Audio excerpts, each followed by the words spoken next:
donne pas moins que 8 niveaux différents du don de la tzedaka. On va appeler 8 ça... façons de donner. Oui, mais également c'est modulable et plus exactement c'est des degrés.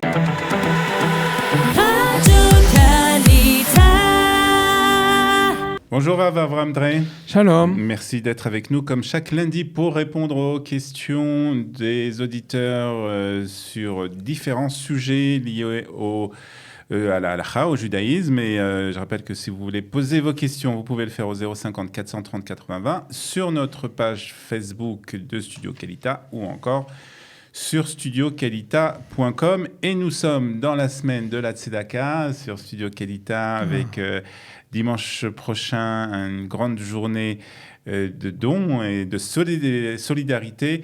Bien sûr, on en a déjà parlé, on en reparlera encore, mais on va parler justement de la tzedaka dans le judaïsme et dans la halakha. Et on a une question qui nous est posée justement, et ça tombe bien qu'on pose cette question quelques jours avant cette grande journée de solidarité, le 21 février. Quelles sont les sources de tzedaka dans la Torah ? Effectivement, il est juste de se poser cette question-là. La collecte est remarquable et il faut en effet l'encourager, mais c'est vrai que c'est peut-être l'occasion de commencer à réfléchir un petit peu. Et où est-ce que ça apparaît ? Où est-ce que ça apparaît dans la Torah ? Dans la Torah, on parle de tzedaka, on parle de justice. Tzedek et tzedaka, on parle de justice sociale. Il ne s'agit pas de l'aumône, il ne s'agit pas de la bienveillance. On n'a rien contre ça. Mais quand on parle dans la Torah de tzedaka, on parle de rétablir et d'essayer d'équilibrer les injustices sociales. De nombreux versets, il s'agirait d'envoyer maintenant les auditeurs à prendre le Chumash et de parcourir les différentes parachiotes. Je me permets malgré tout, pour pouvoir répondre malgré tout de façon juste à une telle question, de citer pas moins que Maïmonide. Maïmonide, c'est pas lui l'auteur de la Torah, mais c'est l'auteur de Mishneh Torah. À savoir, il a dans son introduction, il a proposé de dire, moi, je vais essayer de mettre en registre l'ensemble de toutes les lois de la Torah de façon concise. Je veux qu'il y ait dans la bibliothèque de chacun des membres de notre peuple juif, il y ait 2 livres, le livre de la Torah, Hamisha Chumshe Torah, la loi de Moshe Rabbeinu, et Mishneh Torah, à savoir un récapitulatif, un code en fait, qui va recenser l'ensemble des lois. Et quand il vient pour se préoccuper de la question de la tzedaka, il donne une introduction extraordinaire.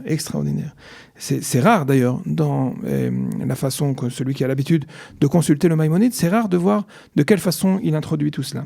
Il donne pas moins que 8 niveaux différents du don de la tzedaka, de 8 façons et de 8 on va appeler 8 ça... façons de donner. Oui, mais également c'est modulable et plus exactement c'est des degrés. C'est le mot qui me lâchait, merci beaucoup.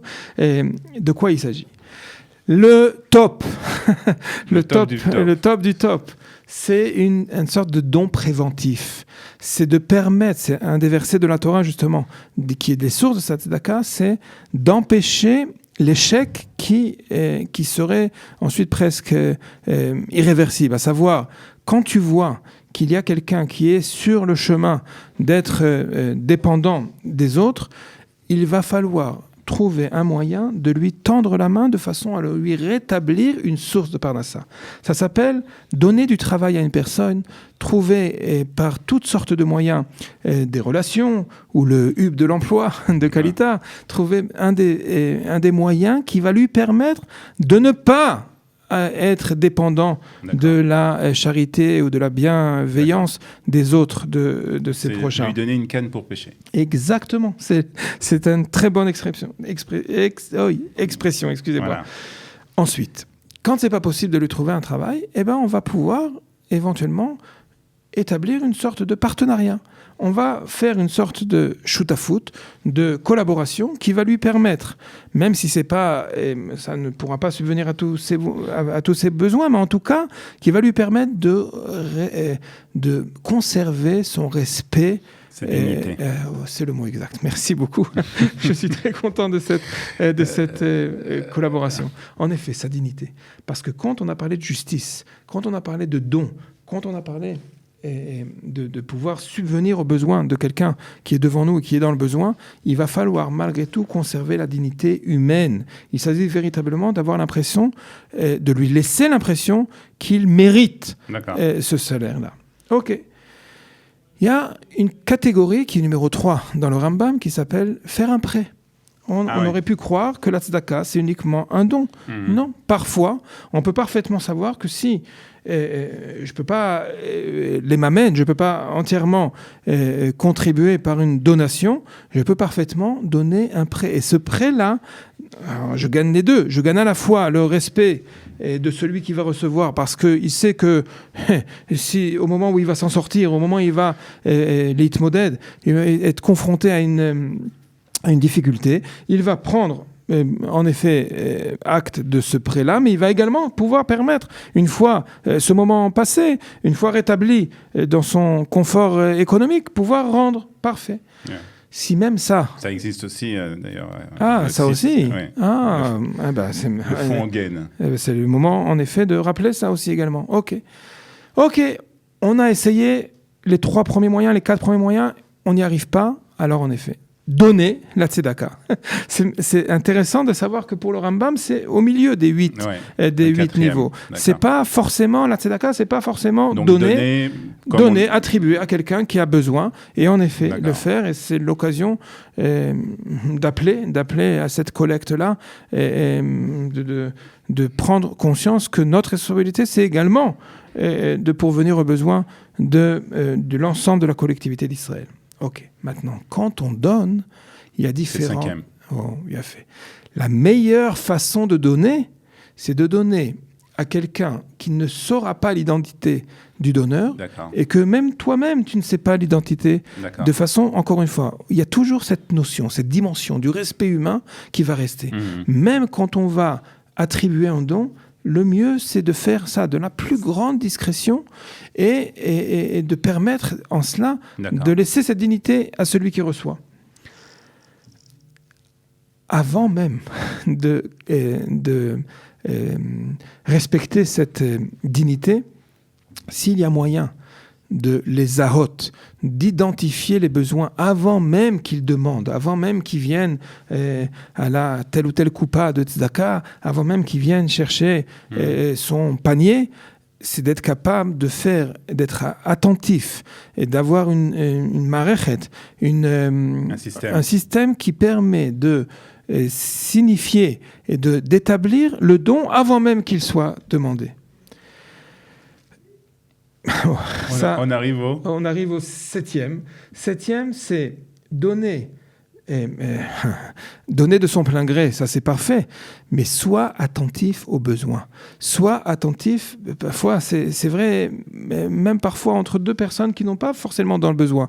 Et quand tu veux faire éveiller le remerciement chez quelqu'un d'autre, c'est important de savoir de quoi il a véritablement besoin. Parce que très souvent, de nombreux organismes de tzedaka nous disent qu'il y a toutes sortes de façons, en effet, un panier pour les besoins alimentaires, mais il y a également d'autres besoins. Ça, il va falloir être scruté. C'est-à-dire que lorsqu'on donne à une association, il faut savoir pourquoi on donne. Il y a fait, alors, on va dire ça, je préfère établir ça différemment, à savoir... Quand il va falloir établir une confiance totale dans l'organisme. Ça veut dire, je ne sais pas, moi maintenant à faire l'enquête spécifique pour chacun des cas et de commencer à demander tous les justificatifs pour pouvoir recevoir ce don-là, en effet. Mais, alors là, c'est important, je ne sais pas le dire combien de fois. Il y a ce qui s'appelle dans la halakha des mauvais intentionnés qui vont profiter du fait. Quand le judaïsme doit donner le certificat de judaïsme, doit donner le Teudat Zehut, qu'est-ce qui est quelles sont les qualités spécifiques au judaïsme, à celui qui fait partie du peuple juif, Mizar O Shel Avram Avinu, comme ça c'est marqué, c'est Baishanim, Rachmanim, Gomle Chassadim. À savoir, ils sont humbles, ils sont Rahmanim, ils sont bienveillants particulièrement, ils sont miséricordieux, et ils sont également Gomle Chassadim. Mais le problème, c'est une qualité extraordinaire, et ça fait partie de notre Teudat Zeut. C'est comme ça qu'on est identifié dans la Torah. Mais d'un autre côté, certains mauvais intentionnés pourraient profiter de cela. Et profiter du fait que quand on demande à Israël de donner, il donne, ça risque de remettre en question véritablement celui qui est vraiment dans le besoin. En fin de compte, il ne va pas pouvoir profiter de ce don-là parce que certains vont dire « Ah, j'ai été trompé ». Est-ce que le donateur a un droit de regard sur la personne qui va recevoir le don, même si ça se fait par rapport à une association, de dire « Voilà, moi je veux par exemple que ce soit à des gens qui habitent une certaine ville ou qui font partie d'un certain courant religieux ou qui ne sont pas religieux du tout ». En effet, il y a ce qui s'appelle un... tiadouf. Je ne trouve pas le mot en français, mais je vais le trouver, à savoir Anieh Icha Kodmim. Le principe de base, c'est de dire ceux qui sont autour de toi. C'est très facile en général d'être généreux pour des personnes étrangères que je ne vois pas rencontrer au jour le jour. Et parfois, on a l'impression de croire qu'une donation comme ça serait plus valorisante. On te dit, fais très attention. Autour de toi, tu as des personnes qui sont parfois dans une misère et qui ne vont pas l'exprimer. Sois capable de prendre en compte et de les fater haïchanim, de trouver les moyens d'être en sensibilité exactement autour de toi. Ouais. Autour de toi, ça veut dire prends en compte la situation dans laquelle tu vis, l'environnement dans lequel tu vis, et prends en compte également les besoins face à l'urgence et à l'importance qu'ils ont, qui viennent exprimer. On a vu les 8 ? On a vu les 8 de façon très superficielle. Mais c'était très important de le faire, surtout avant cette journée de collecte et puis cette opération de Israël Tzedaka by Kalita. Donc voilà, vous avez bien entendu la possibilité dimanche de participer à cette grande journée, mais on en reparlera encore bien entendu. D'ici là, merci beaucoup d'avoir été avec nous. Je rappelle que vous êtes aussi le responsable du Mizrahi France, un programme avec Kalita. Merci beaucoup. Merci bien. À bientôt. Merci.